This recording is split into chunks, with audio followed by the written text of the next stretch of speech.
avez l'air de dire, vous ne m'aurez pas. J'ai mis une chemise d'homme parce que je vous emmerde. Et je ne porte pas de bijoux, justement parce que je suis riche. Enfin, qui a eu une idée aussi débile? C'est toi? Oh, c'est pas vrai. Les marchés ne veulent pas de Perrin. La France surtout ne veut pas de Perrin.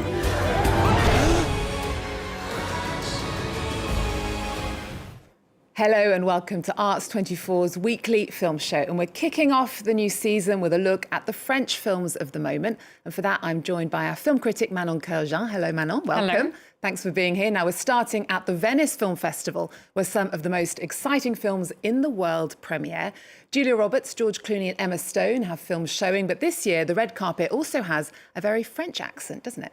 Yes, indeed. Venice just kicked off this week and French cinematic creation is once again in the spotlight with no less than 7 feature films produced or co-produced by French companies competing for the prestigious Golden Lion, including cinematic giants beloved by cinephiles worldwide, like François Ozon, who returns with L'Étranger, his black and white adaptation of Camus' existential classic The Stranger, which we all had to read at school as a French teenager. We can expect philosophical vibes and a striking visual tone. Olivier Assayas is also in Venice for Le Mage du Kremlin, The Wizard of the Kremlin, a political thriller starring Jude Law as Putin, adapted from the book released in 2022. That sounds interesting. Yes. And Valérie Donzelli with A Pied d'Œuvre at Work, a drama about a photographer turned writer played by Bastien Bouillon.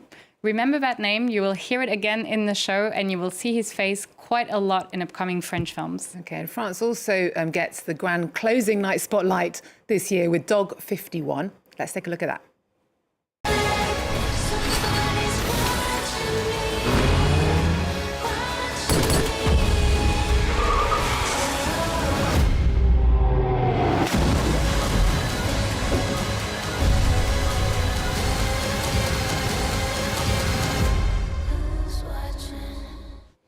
There we go. So Dog 51 is a dystopian thriller about AI by Cédric Jimenez. Tell us a bit more about it. Yes, if his name rings a bell, that's because he brought us Bec Nord, known internationally as The Stronghold, a cop drama set in Marseille that sold more than 2 million tickets when it was released. Now he's taking that same muscular, street-level intensity and dropping it into a dystopian future. Think about Bec Nord on steroids in a Blade Runner style. Plus, with Adèle Exarchopoulos and Louis Garrel in the cast, the French glamour quota stays reassuringly high. OK, well, while French film is dazzling Venice, back here in France, the Angoulême Francophone Film Festival is underway with a lineup that is 100% French-speaking. The opening film was The Richest Woman in the World, which will be released in October in French theatres. It stars Isabelle Huppert as the notorious Liliane Bettencourt. Ouais, c'est bien, là. Ouais, vous avez l'air de dire, vous ne m'aurez pas. J'ai mis une chemise d'homme parce que je vous emmerde. Et je ne porte pas de bijoux, justement parce que je suis riche. Je peux vous décoiffer. Ah, vos cheveux, c'est pas possible. Qu'est-ce qu'ils ont, mes cheveux? Bah, ils sont morts, c'est mou, ça ne bouge pas, ça ne respire pas. J'ai vu des poupées bas de gamme au rayon jouet des Galeries Lafayette dont les cheveux étaient plus vivants. Là, regardez-moi ça. So that was from the opening film, The Richest Woman in the World. But tell us about some other films that are generating interest at the Angoulême Festival. Yes, the 18th edition of the festival started this Monday. It's a very popular festival, expecting more than 60,000 spectators, making it a launchpad for the next French major successes. Remember Untouchables and Boîte Noire, Black Box? Well, they premiered there. And this year it features a very diverse slate, including comedy, social drama, sci-fi, and strong female voices. 2 noteworthy competition highlights are Le Gang des Amazones. Set in the early 90s, this crime drama tells the captivating true story of 5 childhood friends in the Avignon region who executed a series of 7 bank robberies, earning the nickname the Amazon Gang. So this one is directed by Mélissa Drijard, and it's starring Isia Higelin, Lina Coudry, and Laura Felpin. Another film that's worth to mention is L'inconnu de la Grande Arche, The Great Arch by Stéphane Demoustier, which I saw in Cannes and which received mixed reviews there, even if some compared it to The Brutalists. It is a fascinating story, though, about the Danish architect who conceived the Arche of la Défense. Okay, well, tell us about some of the films out of competition then. Yes, Regarde, starring Audrey Fleurot and Danny Boone. It is a family story around a kid who's becoming blind. This one is expected in French theatres mid-September. And another one is Les Enfants Vont Bien, the new film by Nathan Ambrosioni, starring Camille Cotin and Juliette Armanet.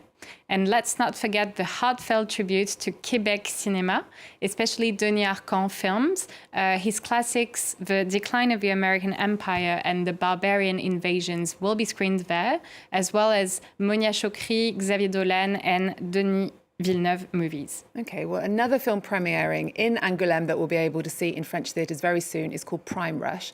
It's the first feature by Carlos Abascal Piero, who made the leap from journalism to directing. Now, the comedy starts 1 week after the presidential election, with France still scrambling to name a prime minister. Nino, played by newcomer Jean Chevalier, works at the Parliament, and he has just 24 hours to talk his father, Lionel, played by François Ozon, into accepting the job. Let's watch the trailer. Lionel Perrin. Enfin, qui a eu une idée aussi débile? C'est toi? Oh, c'est pas vrai. Les marchés ne veulent pas de Perrin. La France surtout ne veut pas de Perrin. Et moi j'ai confiance en la France. Quel bordel. C'est mort. On vous a mis sur la touche. Pas du tout, pas du tout, pas du tout. T'as un problème avec ton père. De toute façon, qu'il n'y a pas un souci avec son père. Yes, so the film is like a race against the clock with family tension and political chaos. And it really gives you precious insights about how French politics work and also the power dynamics among the media. And all of this with a lot of humor. All in all, I really loved the energy of the film. It's sharp, it's timely. It's not a very complicated political film with extensive subplots. And I admit I would have loved to see a bit more depth. But all in all, I think the film stands strong as a crowd-pleasing and intelligent comedy, and it will be out on September 3rd. Okay, well, to another movie set to hit French theatres soon. It's called Connemara. Now, when I hear that word, I think of rolling green hills in Ireland. But in France, it seems to make everyone start humming a certain Michel Sardou song. What is the story there? Yes, exactly. In France, Le Lac du Connemara isn't just a song. It's almost like a national karaoke anthem. Weddings, student parties, football celebrations, you name it, someone will belt it out at 2 a.m. So when Alex Lutz chose Connemara as the title for his new film, adapted from the book by Nicolas Mathieu, every French viewer instantly got a flash of nostalgia. But there's more to it. The song also has kind of a kitsch working class vibe. It has become over the years the symbol of bouffe, the equivalent of redneck small town cliches. And that's why the film is so cleverly titled, because it is a love story, but set against a class struggle between a woman who's escaped to a Parisian career, and that's Hélène, played by Mélanie Thierry, and a man who stayed rooted in his provincial hometown, and that's Christophe, played by Bastien Bouillon, again, who had a very similar role in Partir un jour, Cannes' opening film. You can kind of think of him as a French Ryan Gosling if he swapped Hollywood Boulevard for a French parking provincial lot.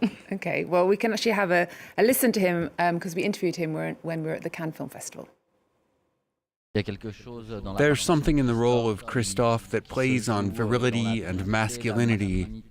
Alex understood how to use his body in order to have this mass, this physical presence of high-level sports players.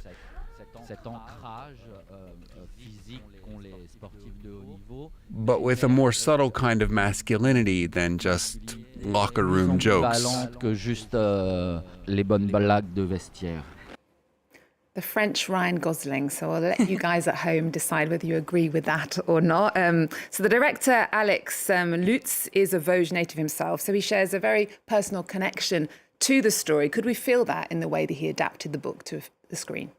Yes, you can definitely feel it in the way he films the landscapes, for example. Even if I personally preferred the book from Nicolas Mathieu, who had won the Goncourt Prize for his previous novel Leurs enfants après eux, I think its detail and social observations were richer.